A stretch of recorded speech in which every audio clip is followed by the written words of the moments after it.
This is 5-year-old Muhammad. His father Fadi Samara was killed by Israeli forces months after Muhammad's birth, and his body has been held in an Israeli military morgue ever since.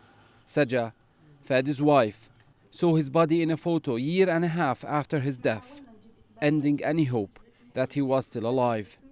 Today, her only wish is to have him returned and buried with dignity.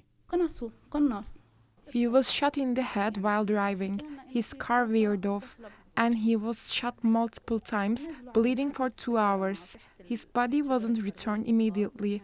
Later, his brother was called to identify the car from a distance.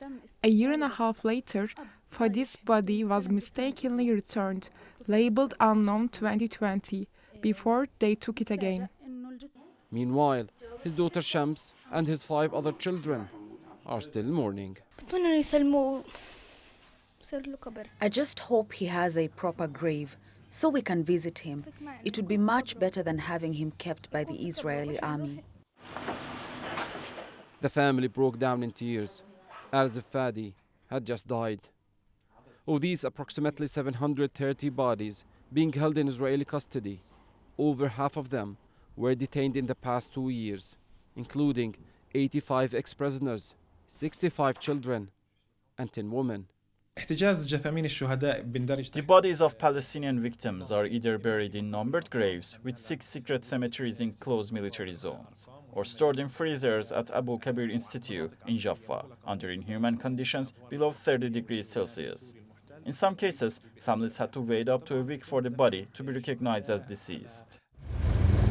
Withholding bodies as a tool of punishment violates international law, yet rising killings in the occupied West Bank have led Israel to legalize the practice.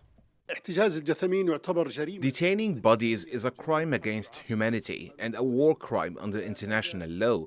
The Israeli Supreme Court ruling authorizing their retention makes the judicial authority complicit, constituting a clear violation of the 3rd and 4th Geneva Conventions of 1949.